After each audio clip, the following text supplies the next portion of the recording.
So this right here is actually a 270 gallon outdoor pond liner that you would actually dig into the ground. You can have fish and aquatic plants and things in it.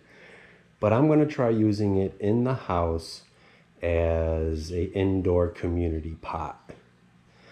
Now in this video I do have some new plants that will most likely be going in this that I'll show you guys. But we're going to be filling this with a multi-layered substrate, and I'll show you exactly what I'm using in each layer as well as why I'm using the things that I am. But there's a few issues that have to be addressed first before we even start filling this pot. And one is there's no drainage. So this house is a little unlevel, and what I did is I put some water in here and it all flowed down to this corner. So what I came up with, this is just some scrap PVC that I had laying around. I drilled a bunch of holes in it so the water can get in there. And I'm just going to leave it in here, right here. And this tube here is going to stick up so I can put a stick or something in there to see if there's any water down there if I overwater it. And I got some landscape fabric I'm going to wrap around this so that the peat moss, this is mostly going to get filled with peat moss. I don't want anything getting into here and into the tube. I want it to stay hollow. So I'm going to just wrap it up with some of this landscape fabric so that that stuff don't get in there. Now with this pot not draining, there's some other issues as well. One being, you know, right now all of my pots I use an organic potting soil to help feed the plants, but I also supplement with synthetic fertilizer. But those fertilizers are usually primarily salt, and there's no way for me to flush this out. So I'm not going to be using, or at least not very many, synthetic fertilizers. So I need a nice organic potting soil in this, and I'll show exactly what I'm using and why and how. Another issue is I am a little concerned that perhaps if I am overwatering and there's some water in this tube, that some odor may come out of the top part here. So I'm going to be, in that first layer, which is my drainage layer, I'm going to be adding some charcoal, and I'll talk more about that. But the only reason I'm adding the charcoal is to maybe help filter the water that's seeping into here to eliminate odor. That's the only reason I'm really putting it in here. Now another issue is there's these ledges, and if I put soil in there, it's going to, I'm afraid it's not going to be able to support itself. So what I have are just some blocks that I cut down from a 4x4 post, spray painted them black. I'm just going to be sliding these underneath to help support it. So I think that will take care of the structural issues, and I hope that that will be sufficient to at least help me control the drainage issue. Root rot's going to be a big issue, as well as not being able to flush this pot out. So to fill this, like I said, it's going to be multi-layered. I'm primarily going to be filling this with peat moss. It's just pure peat moss. There's no slow release fertilizers or perlite or nothing in here. But I do have a large bag of perlite to mix in with all this stuff. The first layer, the drainage layer, is going to be a lot of perlite with peat moss, and I also have some charcoal right out of my fire pit, and this is all from hardwood. So this is not exactly the same as what you would buy, like horticultural charcoal, which I have right here, or activated charcoal or activated carbon. I didn't go through that whole process with mine. Normally what's in these bags, it would be after you have the charcoal, it would be boiled and then dried and rinsed several times,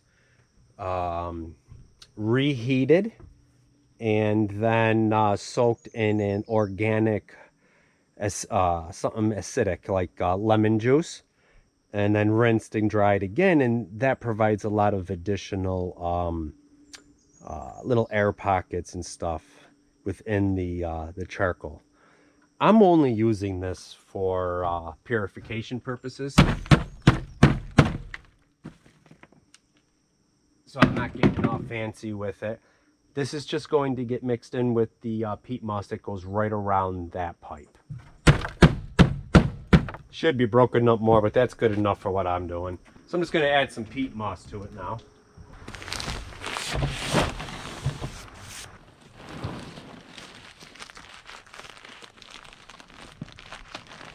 It's a lot moister than I thought it would be. Happy about that.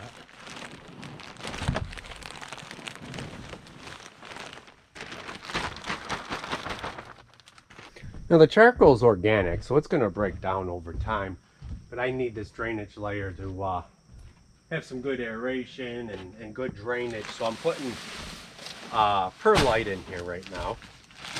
I'm going to go kind of heavy with this layer because it is the drainage layer. I don't want water really laying down there, and if it does, I want it to be able to get over to that pipe.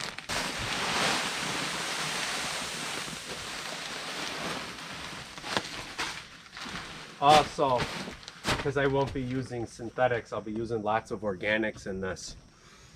I want to use a lot of perlite too, so the soil doesn't compress over time. Perlite doesn't break down, it's inorganic. It's actually like a rock or something, volcanic rock, really porous, great for aeration and drainage. And as you notice, I'm not putting, this is it for the first layer. The drainage layer is going to be into two different layers because the first one's going to have all this charcoal in it, a couple inches thick. Then I'm going to add another couple inches, which is just going to be more of the peat moss and perlite. No additional organics. The additional organics are going to go at the top so that as I water, the microorganisms in the soil are breaking that down, and the nutrients are actually filtering down into the bottom of the pot. All the organics that I'm adding, I have some manure and some wood chips and stuff. That's mostly going to be right at the very top. Now, I'm not even happy with that. I'm going to add some more of the perlite.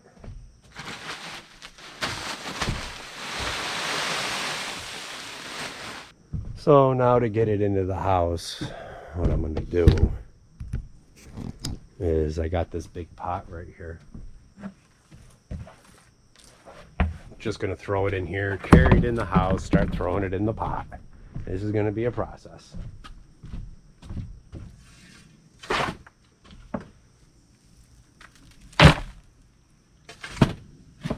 I didn't just mix this all up in the house because, like I said, I want layers, but also I'm trying to mitigate some of the dust. It's gonna be dusty. I'm actually gonna add a little water to this to try to keep the dust down. It might seem like a lot of water, but cocoa coir and peat moss, things like that, can really hold a lot of water. I'm just trying to give it a little bit of moisture so it's not so dusty in there. Okay, so these are heavy. Maybe adding the water is not as good of an idea as I thought.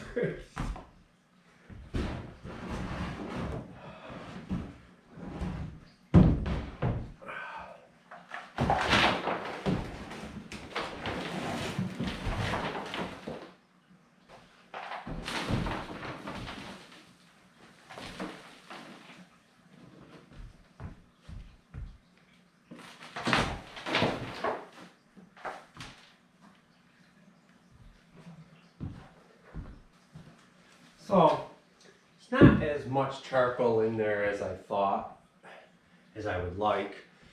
So I do have this bag of horticultural charcoal.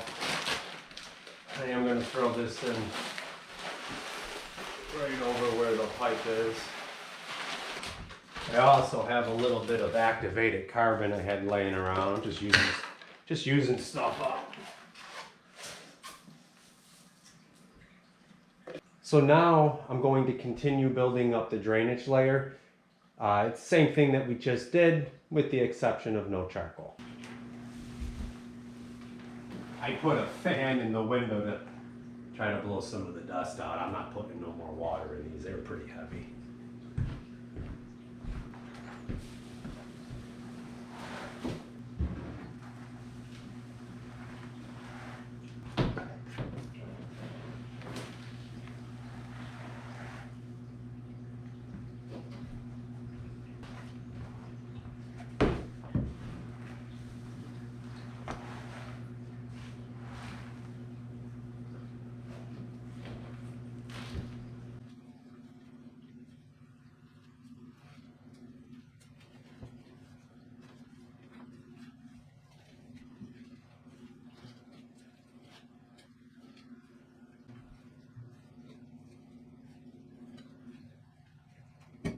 So this is what I'm considering my nutrient layer.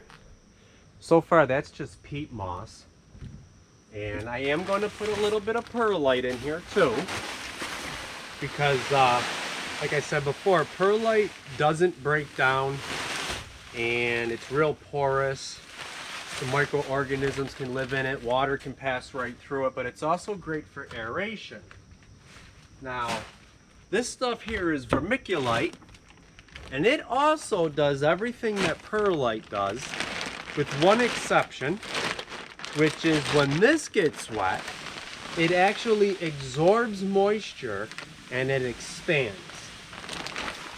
So I'm using this in my nutrient layer. And this is all that goes into the nutrient layer. Now, because this, am I recording? I hope I'm recording. I am.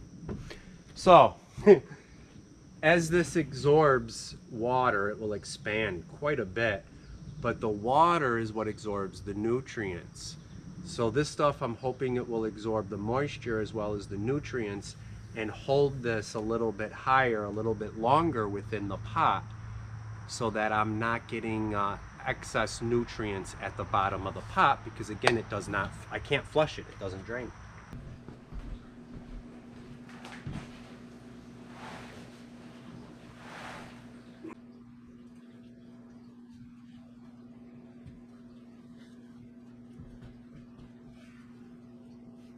Okay, so it's going to start raining here. I got to be kind of quick. I'm mixing up one more bale of the peat moss with both the perlite and the vermiculite. I'm going to throw that in the pot.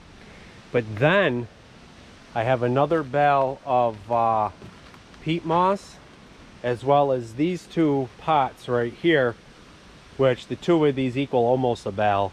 And this is just recycled potting mixes, variety of potting mixes from annuals and stuff that I had in pots. I just took the soil out, I left the roots and everything in there, chopped it up, and this is what my organic layer is going to be, my where all the nutrients are going to come from. It's going to be this stuff right here. Like you can see, there's a bunch of roots and stuff in here, with some more peat moss, some more perlite, but I'm going to add into that some manure. Okay, so I'm going to put some manure into that bale right there with some more perlite, mix that up, throw it in the pot, in that big pot in the house, and then I'm going to come out and grab these two and mix them up with more manure and some of these, this is mulch that you put on your gardens to control weeds. I'm going to be putting some of that in, but that's just in the top inch or two. This will be like the last bucket that I carry in, because the wood chips will absorb nitrogen, and I won't be using synthetic fertilizers that are real high in nitrogen. So I don't want to put this all the way through the whole pot. So it's just at the very top. And this is long-term organics right there. And you know, I got the manure and a bunch of chopped up roots and stuff and them, and that's my top layer. That's the topsoil right at the top. I just got to be quick now because the rain is coming.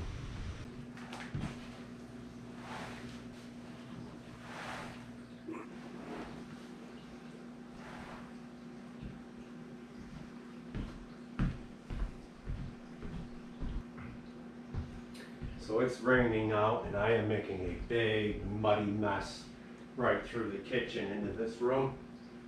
After I get this filled up, I'm going to have to clean up for my my wife gets home. I'm gonna go mix up those 2 pots I have with the recycled potting mix with all the roots and stuff chopped up in it, and put some more manure and some wood chips in there, and that will be the final layer. Well, with it raining the way it is, these pots got heavy again.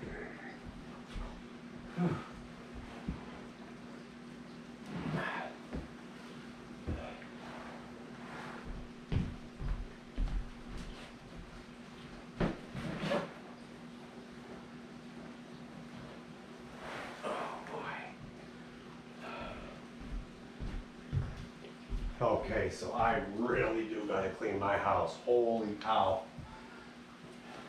I gotta get cleaned up, gotta clean the house up.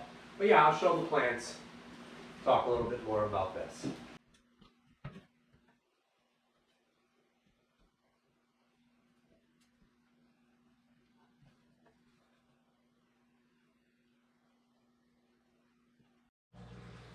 It's the next day. I'm gonna start hydrating this, and then I'll show you them plants. But first thing I'm gonna do, this stuff here, I don't know if you can see it, but it's called Bush Doctor Microbrew.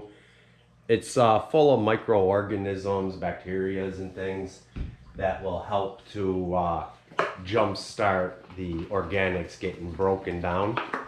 I'm gonna put a little bit of this in here before I hydrate it, and then I'm gonna spray it down a second time.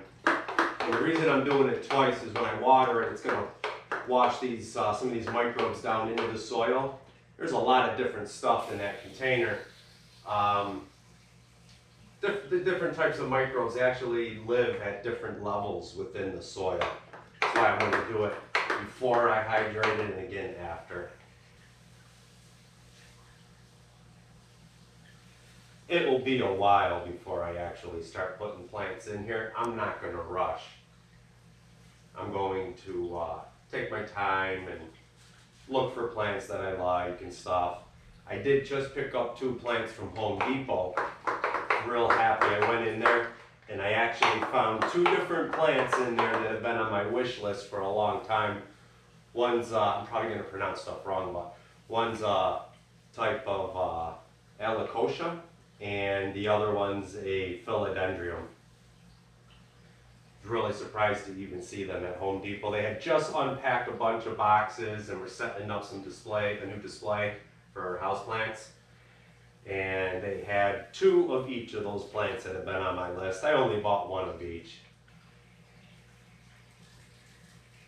I'm hoping that this pot helps to increase the humidity level in here. You lose a lot of moisture right out of your potting soils and stuff, right out of your pots due to evaporation. And I always struggle with humidity. I keep my humidity stable. Plants, you know, they really like a stable humidity level, but mine usually stays between 45 and 55%. I wish I could get it up and keep it right at 55 to 60%, maybe even 65. I would love that. I do got some other rooms here that have a lot of fish tanks. They're small, they're bedrooms that I converted into fish rooms or grow rooms. And because they're so small and I got so many tanks, the humidity level is higher in there. And I will eventually be converting one of those fish rooms into a mini nook where I'll be able to have varieties of plants that really do require higher humidity. Probably is a nice colony of microorganisms that came from those two pots of recycled potting soil. I did have it in a shed over winter and all through spring, and it had really dried out. But for over a month, it's been on my porch. I hydrated it really well when I put it out on the porch. I probably should have sprayed it with a little of this too, but it's been out there. I've watered it a few times. Every time it rains, it would get moistened. Now, because this is recycled material in those 2 pots, there's probably all sorts of insects and stuff in it. I know that charcoal that I used was loaded with all kinds of stuff. I've seen some beetles, centipedes, millipedes, several different types of, what do they call it? Something. The little potato bugs, those little roly-polies. Copepods, I seen copepods in there.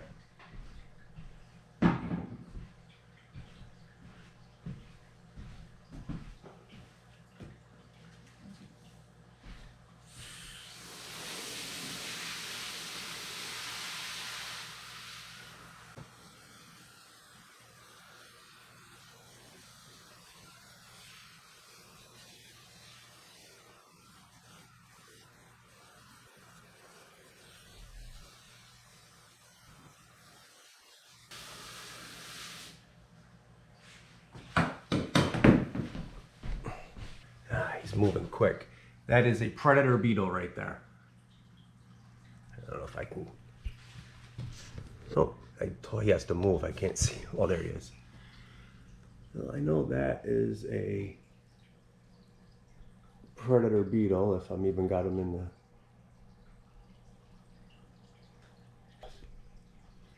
I don't know if I got him in there or not. But look at the soil. It's pretty good. All kinds of little wood pieces. That mulch that I got was not made from like recycled pallets or something. It was actually, when I looked in there, it was all sticks and twigs and stuff. I don't know how well it's going to show up. There's even some little pebbles. And even some slightly larger pebbles that got in here. All sorts of stuff. So this one was the one that was just labeled as a tropical plant. I don't know what it is. I thought the leaves looked pretty cool on it. Let me know in the comments below if you do know what this is so I can look it up, see if it requires any kind of special care or anything. I just like the leaves, the pattern on the leaves. So I grabbed it.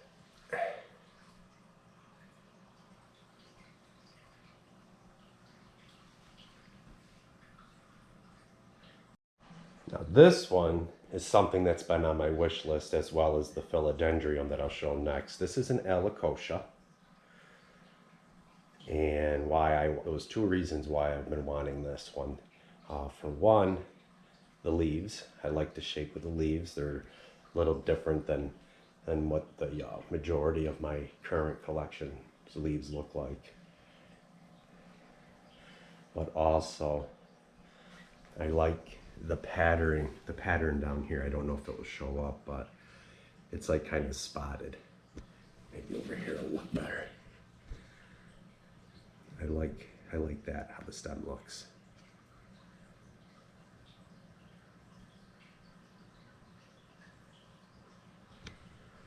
I'm going to leave these guys right in the pots for a little while. Like I said, I am not going to rush. I do know that most likely all three of these plants will be going into that big pot we just made up. But it will be a while before they go in there. Most likely I will end up just setting these in the pot so they get used to that spot.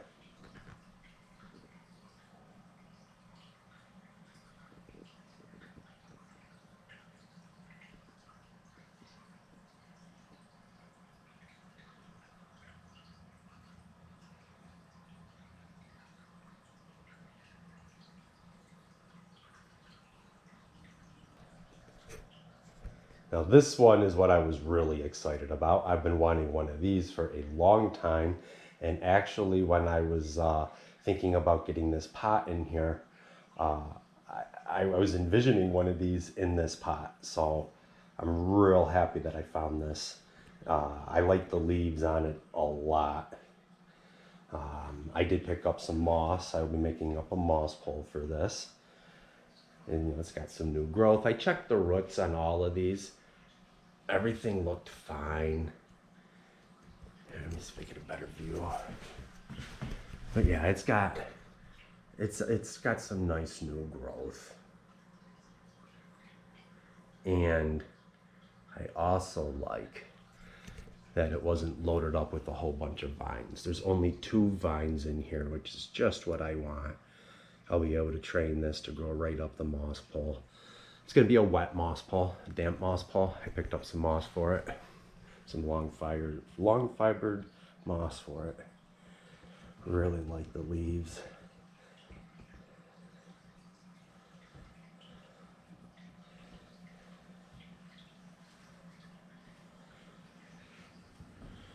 very happy.